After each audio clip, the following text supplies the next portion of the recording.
ஜோவா இருக்கட்டும், இந்த படமா இருக்கட்டும், இந்த ஜோடி வந்து இதுலயும் பண்ணியிருக்காங்க அப்படின்னும்போது இதுல கம்ப்ளீட்டா வேற மாதிரி இருந்தது. திருமணம் வந்து பார்க்கக்கூடிய ஒரு அழகான ஒரு படம். என்னன்னா ஒரு இது ஆக்சுவலா திருமணம் ஆகிறதுக்கு முன்னாடி பார்க்க வேண்டிய படம். எதுவும் பேசிடக்கூடாது இப்போதைக்கு. ஆனா அந்த முற்போக்கா இருக்காங்கிற ஒரு கேள்வி இருக்குல்ல, அந்த கேள்விக்கு ரொம்ப அழகா பதில் சொல்லு. ஆண் பாவம் பொல்லாதது அப்படின்ன உடனே ஆண்களுக்கு சப்போர்ட் பண்ணி எடுக்கப்பட்ட படம் அப்படிங்கிற நம்பிக்கையில தான் நாடு வந்தேன். இல்ல அங்கங்கே நிறைய விஷயங்கள் சொல்ல முடியாததை வந்து நாங்க ரெப்ரசென்ட் பண்ணி சொல்லியிருக்கோம். விக்னேஷ்காந்த் வந்து எல்லா படத்துலையும் வந்து ஒரு ஃபன்னாக பார்த்துருப்போம். இந்த படத்தில் வந்து ஒரு கேரக்டரா ஒரு அவ்வளோ அழகாக பண்ணியிருக்காரு. கிளைமேக்ஸில் அவருக்கு ஒரு பெரிய ஒரு வேலை இருக்குது. அந்த யூத் வந்து பெண்களுக்கு இருக்கக்கூடிய சின்ன சின்ன விஷயங்கள், அவங்க வீக் பாயிண்ட் ஆகட்டும், இல்லை அவங்க சுதந்திரம்னு நினைக்கிறதாகட்டும், ஆண்கள் சில வார்த்தைகள் சொல்லும்போது அந்த வார்த்தைகள் கொஞ்சம் டங் ஸ்லிப் ஆனால் கூட அது எந்த அளவுக்கு அனைத்து லாயர்களும் பார்க்கணும், அனைத்து பெண்களும் பார்க்கணும், ஆண்களும் பார்க்கணும். ஆண் பாவம் பொல்லாததுனால ஏதோ ஒரு ஆம்பளைங்களுக்காக வக்காலத்து வாங்குற படம்னு கிடையாது. உண்மையிலேயே வந்து ஆண்களுடைய மனசு என்ன, அவங்களுடைய கஷ்டம் என்னங்கிறத திருமணம் வந்து பார்க்கக்கூடிய ஒரு அழகான ஒரு படம். என்னன்னா ஒரு இது ஆக்சுவலா திருமணம் ஆகிறதுக்கு முன்னாடி பார்க்க வேண்டிய படம். எதுவும் பேசிடக்கூடாது இப்போதைக்கு. ஆக்சுவலாக வந்து ஒரு ஹஸ்பண்ட் ஒய்ஃப் வந்து எப்படி குடும்பத்தோட நடந்துக்கணும் அப்படின்றதுக்கு உண்டான ஒரு அழகான படம். நல்ல காமெடி, எமோஷனல், வேற லெவலில் இருக்க படம். ஸோ எல்லாருமே ஃபேமிலியோட போய் பாருங்க. சூப்பர். ரியோ செலக்ட் பண்ணுற ஒவ்வொரு படமும் வந்து நல்ல அழகான கான்செப்ட் மக்களுக்கு போய் சேரணுன்றதுக்காக ஒரு விஷயம் பண்ணுறாங்க. சூப்பர். வந்து ஒரு யுனிவர்சல் கனெக்ட். எப்படின்னா இதை பார்க்கும்போது ஆமா நம்ம லைஃப்ல இந்த மாதிரி நடக்கும்ல, அதை நம்ம எப்படி டேக்கிள் பண்ணணும் அப்படின்ற மாதிரி ஒரு அழகான ரைட்டிங் வந்து டைரக்டர் கொடுத்துருந்தாரு. ரியோனோட பெர்ஃபார்மன்ஸ் வந்து ஒரு படத்துக்கும் அவர் வந்து சூஸ் பண்ற கண்டென்ட்டும் யூனிக்கா இருக்கும். அதுக்கு ஏற்ற மாதிரியான பெர்ஃபார்மன்ஸ் கொடுத்துருந்தாரு. அண்ட் மாளவிகா அவங்களும் அவங்களுடைய பெர்ஃபார்மன்ஸ் வந்து ரொம்ப டிஃப்ரெண்ட்டாக கொடுத்துருந்தாங்க. ஆல்ரெடி நம்ம பார்த்துருந்த படத்துக்கும் ஜோ படத்துக்கும் இதுக்கும் வந்து பயங்கரமான ஒரு டிஃப்ரென்ஸ் இருந்துச்சு. ஸோ அந்த மாதிரி பெர்ஃபார்மன்ஸில் ஒரு டிஃப்ரென்ஸ் கொடுத்தாங்க. முக்கியமாக சொல்லணும்னா இந்த படத்துடைய ஒரு செகண்ட் ஹீரோ வந்து விக்னேஷ்காந்த் அண்ணன். விக்னேஷ்காந்த் அண்ணன் வந்து நம்ம ஒரு ஹியூமராக காமெடியாக பார்த்துருப்போம். அதை தாண்டி ஒரு வெர்ஸ்டைல் ஆக்டராக இந்த படத்தில் பார்க்கலாம். ஸோ ரொம்ப ஒரு என்டர்டெய்னிங்காக ஜாலியாக என்ஜாய் பண்ணுற மாதிரியான ஒரு படம். ஆண்கள் ஏன் இந்த படத்தை பார்க்கணும், பெண்கள் ஏன் இந்த படத்தை பார்க்கணும் அப்படின்னு நான் அவன்கிட்ட ஒரு கேள்வி கேட்டிருந்தேன். அப்போ வந்து நிறைய விஷயங்கள் சொல்ல முடியாததை வந்து நாங்க ரெப்ரசென்ட் பண்ணி சொல்லியிருக்கோம் அப்படின்ற ஒரு லைன் சொல்லியிருந்தான். அதே மாதிரி I am sure all the young couples probably அவங்க எல்லாருமே ரொம்ப என்ஜாய் பண்ற மாதிரியான ஒரு அமேசிங்கான ஒரு படம். கலை ரொம்ப சூப்பரா வந்து படம் எடுத்திருக்காரு.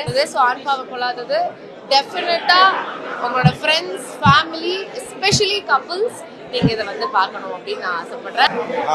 ஹாய் எல்லாருக்கும் வணக்கம். ஸோ இப்போ வந்து ஆண் பாவம் ரிவ்யூக்காக வந்திருந்தோம். உண்மையிலேயே சூப்பராக இருந்தது. ரியோட ஆக்டிங் ரொம்ப பிடிச்சது. ரியோ வந்து நமக்கு ரொம்ப க்ளோஸ் ஃப்ரெண்டு. ஜோவா இருக்கட்டும், இந்த படமாக இருக்கட்டும், இது ரெண்டுத்துலேயுமே வேற மாதிரி இந்த ஜோடி வந்து இதுலேயும் பண்ணியிருக்காங்க அப்படின்னும் போது இதில் கம்ப்ளீட்டாக வேற மாதிரி இருந்தது. இது மொத்தமும் பிளாக் ஷிப் டீமாக அதில் இருக்கிற எடிட்டராக இருக்கட்டும், அதில் இருக்கிற டேரக்டராக இருக்கட்டும், ரியோவாக இருக்கட்டும், ஸோ மொத்தமாக சேர்ந்து க்ரோ ஆகும்போது ரொம்ப ஹாப்பி. ரொம்பவே சூப்பராக இருக்குது. அதாவது வந்து ஒரு ஹஸ்பண்ட் அண்ட் ஒய்ஃப் வந்து எப்படி இருக்கணும் அப்படின்றதுக்கு ஒரு நல்ல படமாக இது இருக்குது. இதில் வந்து எல்லாருமே என்னோட நண்பர்கள் தான். ரொம்ப சந்தோஷமாக இருக்குது. ரியோ அடுத்தடுத்து வந்து ஜோவாக இருக்கட்டும், ஸ்வீட் ஆர்ட்டாக இருக்கட்டும், இப்போ இந்த படமாக இருக்கட்டும், எல்லா படத்துலையும் அடுத்தடுத்து அவரோட லெவல் ஆஃப் ஆக்டிங், அதுக்கப்புறம் அவரோட ஸ்கிரிப்ட் சூஸிங் வந்து ரொம்பவே நல்லா இருக்குது. விக்னேஷ்காந்த் வந்து எல்லா படத்துலையும் வந்து ஒரு ஃபன்னாக பார்த்துருப்போம். இந்த படத்தில் வந்து ஒரு கேரக்டராக ஒரு அவ்வளோ அழகாக பண்ணியிருக்காரு. கிளைமேக்ஸில் அவருக்கு ஒரு பெரிய ஒரு வேலை இருக்குது. அந்த படத்தோடைய ஒரு கன்க்ளூஷன் மாதிரி ஒரு விஷயம் வந்து அவர் மேலே வச்சுருக்காங்க. சூப்பராக பண்ணியிருக்காரு. அப்புறம் ஹீரோயினாக இருக்கட்டும், அவங்க ஜோ படத்தில் நடித்தாங்க, ரொம்ப அழகாக பண்ணுங்க. முக்கியமாக வந்து ஜென்சன் திவாகர் அவர் வந்து ரப்பர் பந்து, அதுக்கப்புறம் இந்த படம் வந்து அவருக்கு ஒரு பெரிய ஒரு படமாக இருக்கும். அவ்வளோ அழகாக வந்து காமெடி பண்ணி சூப்பராக எல்லோரும் என்டர்டெயின் பண்ணியிருக்காரு. நிறைய கேரக்டர்ஸ், நல்ல ஒரு டிடெக்டிவ் கேரக்டர் வரும், அவரும் நல்லா பண்ணியிருந்தார். படமாகவே இது வந்து ஒரு சூப்பர் படம். ஒரு ஃபேமிலியாக போய் நீங்கள் எல்லோரும் பார்க்க வேண்டிய ஒரு படம். கலை ஃபஸ்ட்டு ஃபிலிம், ரொம்ப அமேசிங்கான ஒரு கான்செப்ட். இப்போ இருக்கிற ஜென்ரேஷன் எல்லாரும் பார்க்க வேண்டிய ஒரு படம். கிட்டத்தட்ட வந்து பார்த்தீங்கன்னா ஹைகோர்ட்டில் இருக்க வக்கீல்ஸு, அதுக்கப்புறம் வந்து அனைத்து லாயர்களும் பார்க்கணும், அனைத்து பெண்களும் பார்க்கணும், ஆண்களும் பார்க்கணுன்னு. ஆண் பாவம் பொல்லாததுனால ஏதோ ஒரு ஆம்பளைங்களுக்காக வக்காலத்து வாங்குற படம்னு கிடையாது. உண்மையிலேயே வந்து ஆண்களுடைய மனசு என்ன, அவங்களுடைய கஷ்டம் என்னங்கிறத ரொம்ப அருமையான ஒரு திரைக்கதையில் பிரமாதமாக சொல்லியிருக்காரு டைரக்டர் கலை. வாழ்த்துக்கள். அண்ட் ரியோவோட பர்ஃபார்மன்ஸ் வாஸ் அமேசிங். ரியோட பர்ஃபார்மன்ஸ் அண்ட் ஆர்ஜே விக்னேஷ்காந்த் எத்தனையோ திரைப்படங்களில் காமெடி ஆக்டராக நடிச்சிருக்காரு. பட் இந்த படத்தில் வந்து ஒரு சீரியஸான ஒரு ரோல், அந்த சீரியஸான கேரக்டரு, அந்த கேரக்டரை அவ்வளோ அழகாக அதை ப்ரெசென்ட் பண்ணியிருக்காரு அப்படின்னு தான் சொல்லணும். அண்ட் ஹீரோயின் அவங்களுடைய ஓன் வாய்ஸ் அவங்களே டப் பண்ணியிருக்காங்க. அவங்களுக்கு மனமார்ந்த வாழ்த்துக்கள். நான் நிஜமாக சொல்கிறேன், இது பேச்சுக்கெல்லாம் சொல்லலை. Aan Paavam Pollathathu is going to be a rocking film இந்த வீக் ரிலீஸில். இன்னைக்கு காலகட்டத்தில் நிறைய தம்பதிகள், ஏன்னா இன்னைக்கு எல்லாரும் முற்போக்கு நோக்கி நகர்றோம், முற்போக்கு நோக்கி நகர வேண்டியது இருக்கு. ஆனால் அந்த முற்போக்கா இருக்காங்கிற ஒரு கேள்வி இருக்குல்ல, அந்த கேள்விக்கு ரொம்ப அழகா பதில் சொல்லி ஒரு பெரிய புரிதல் ஏற்படுத்திருக்காங்க. இது ஆண் பாவம் பொல்லாதது அப்படின்ன உடனே ஆண்களுக்கு சப்போர்ட் பண்ணி எடுக்கப்பட்ட படம் அப்படிங்கிற நம்பிக்கையில தான் நாடு வந்தேன். இல்லை, அங்கங்கே ஆண்களுக்கு அங்கங்க பெண்களுக்குன்னு இல்லாமல் எது சரியோ எது நியாயமோ எதை எல்லாராலும் ஏற்றுக்க முடியுமோ அதை ரொம்ப அழகாக பேசியிருக்கிறாங்க. ரொம்ப அழகான க்யூட்டான படம், எல்லாரும் குடும்பத்தோடு வந்து பார்க்க வேண்டிய படம். இந்த படம் பார்க்கறது மூலியமா நம்ம வாழ்க்கையில் ஒரு நல்லது நடக்கும்னா நிச்சயம் நம்ம வாழ்க்கையில் ஒரு புரிதலும் ஒரு திருப்தியும் ஒரு நிம்மதியும் ஒரு சந்தோஷமும் கிடைக்கும். நான் ரொம்ப ஆழமாக நம்புகிறேன். என்ன இந்த காலகட்டத்தில் இப்போ அந்த யூத் டூட்ஸ் சொல்லுவாங்க, அந்த யூத் வந்து பெண்களுக்கு இருக்கக்கூடிய சின்ன சின்ன விஷயங்கள், அவங்க வீக் பாயிண்ட் ஆகட்டும், இல்லை அவங்க சுதந்திரம்னு நினைக்கிறதாகட்டும், அதில் என்ன தப்பு நடக்குதுன்னு காமிக்கிறேன். அதே மாதிரி ஆண்கள் சில வார்த்தைகள் சொல்லும்போது அந்த வார்த்தைகள் கொஞ்சம் டங் ஸ்லிப் ஆனால் கூட அது எந்த அளவுக்கு பெண்களை காயப்படுத்தும் அப்படிங்கிற மாதிரி சொல்லியிருக்காங்க. ஸோ இந்த ஹீரோயினில் ஆரம்பித்து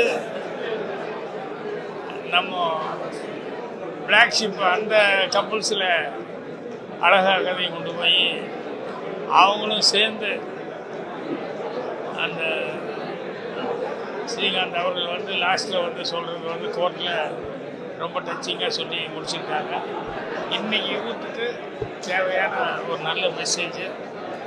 டைரக்டர் ஃபஸ்ட்டு படமாக இருந்தால் கூட அவருடைய ஃபீலிங்ஸு, டைலாக்ஸு,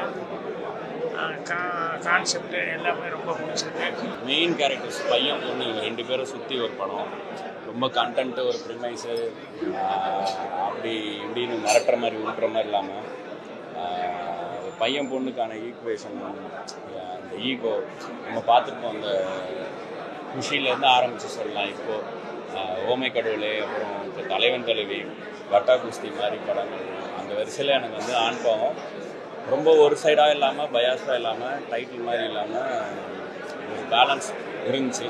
ரியோ சூப்பராக பண்ணியிருந்தாரு, மாலைக்கும் ரொம்ப நல்லா பண்ணியிருந்தாரு, அண்டு விஜய் விக்னேஷ் அவரும் சூப்பராக பண்ணியிருந்தாரு.